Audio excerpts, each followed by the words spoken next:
Hello guys, welcome to another grand interesting video on your Leansimcorp channel, and in this today's tutorial what we are going to learn is we are going to understand how we are going to use Angular converter.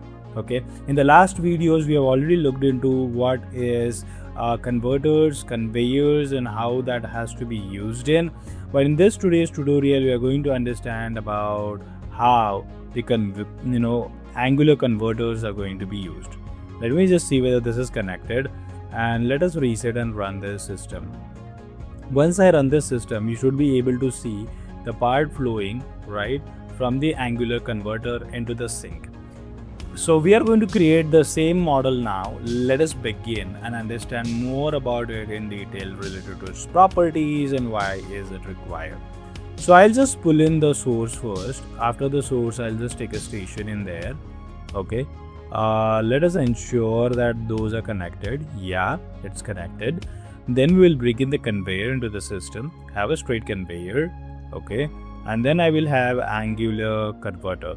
Okay. So we have an Angular converter here. And then I bring in the sink out there. Okay. So our model is ready. Now what is the thing here? When I just reset and run you, I'll just tell you the benefits of Angular converter.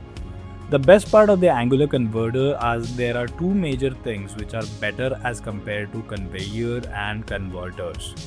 Before we go into that, if you are new to the channel, do not forget to subscribe to the channel, like, share and comment your doubts or anything you feel about this video in the comment section below. Do not forget to reach us out from a contact us page from our website leansimcorp.com for any support required in simulation, AI, ML or industrial engineering. So when we look into this, the two major benefits of Angular converters are that you can have an entry speed and exit speed as a different speeds. Here you can see entry and exit speeds. And when we talk about the part orientation, it gets automatically, I'll just show you. Okay, let me just stop this. So currently if you see, the object orientation or conveyed direction is forward. When I just move this part ahead,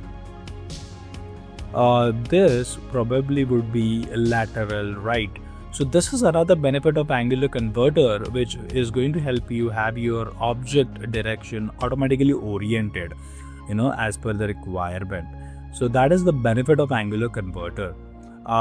When we look into this Angular converters, the third major important benefit is that it can help you travel your part, what I can say, at an angle.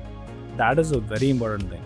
Now what I'm going to do is, I am just going to change the speed of the entry and the exit. So let's see how these things are going to be. So here we are changing the speed of the exit to 0.005. And you can see how that behaves in your Angular converter. Okay, so you can see here is how its speed is very less and it's moving very slow, and that is what you can also do. Also one of the important thing I would like to convey that onto the Angular converter, you're going to have only one part at a time, and that is where your blockage is going to get created. Let us make this somewhat smaller. Let us make it in half, reset and run. And we can see how the things are going to be visible in Angular converter.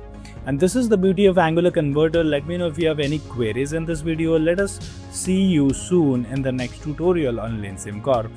So that's all for today guys. See you then in the next tutorial. Till then, keep simulating, keep learning. Bye bye.